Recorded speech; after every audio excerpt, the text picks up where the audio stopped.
കേക്കാണ് കയ്യില് മൈക്ക് ചീത്തയാവൂലേ. പിന്നെ അയ്യർ ഇൻ അറേബ്യ എന്ന സിനിമ ഇപ്പം കണ്ട് ഇറങ്ങിയതേ ഉള്ളൂ. എന്താ പറയുക, ഒരുപാട് ചിരിച്ചു. ലാസ്റ്റിലേക്ക് കണ്ണ് നിറയിച്ചൊരു സിനിമയാണ്. ഫാമിലിയായിട്ട് കാണാൻ പറ്റുന്ന ഒരു സിനിമയാണ്. അതിനകത്ത് നിങ്ങൾക്ക് താങ്ക് യു ഫാമിലിയായിട്ട് കാണാൻ പറ്റുന്നൊരു മൂവിയാണ്. നിങ്ങൾക്ക് ഈ ഫാമിലിയിലുള്ളൊരു ഇമ്പോർട്ടൻസും കാര്യങ്ങളൊക്കെ സിനിമയിൽ ഉൾപ്പെടുത്തിയിട്ടുണ്ട്. നിങ്ങൾക്ക് എവിടെയെങ്കിലുമൊക്കെ കണക്ട് ചെയ്യാൻ പറ്റുമായിരിക്കും. ഇപ്പം ധ്യാൻ ചേട്ടൻ, മുകേഷ് ചേട്ടൻ ഇവരുടെ ഒരു അച്ഛൻ മകൻ പോകുമ്പോൾ ഒക്കെ ഭയങ്കര രസമായിട്ടുണ്ട്. അതുപോലെ തന്നെ മുകേഷ് ചേട്ടൻ ഉപേക്ഷിച്ചിട്ട് അവർ പോകുമ്പോഴും നല്ല രസമായിട്ടുണ്ട്.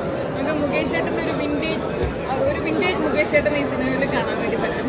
ഒരുപാട് ഹ്യൂമർ കാര്യങ്ങളുണ്ട്. അപ്പോൾ നമുക്കൊന്ന് റിലാക്സ് ചെയ്യാൻ പറ്റുന്നൊരു സിനിമയായിരിക്കും അയ്യറിനറിയാൻ. ഞാൻ ഭയങ്കര ഹാപ്പിയാണ്. തിയേറ്ററിൽ നിന്ന് ഒരുപാട് പേര് കുറേ സീൻസിലൊക്കെ ഞാൻ സിനിമ കാണുന്നതിൻ്റെ ഒപ്പം തന്നെ ഞാൻ ബാക്കി അടുത്തുള്ള ആൾക്കാരൊക്കെ ഇരിക്കുമ്പോൾ ചിരിക്കുന്നുണ്ടോ എന്നൊക്കെ നോക്കുന്നുണ്ടായിരുന്നു. ഒരുപാട് പേര് ചിരിക്കുന്നുണ്ടായി. I so happy. ഇനി എല്ലാവരും പടം കണ്ടിട്ട് അഭിപ്രായങ്ങൾ അറിയിക്കണം. ഓരോരുത്തർക്കും ഓരോന്നായിരിക്കുമല്ലോ തോന്നുന്നത്. അപ്പം എല്ലാവരും അഭിപ്രായങ്ങൾ അറിയിക്കണം.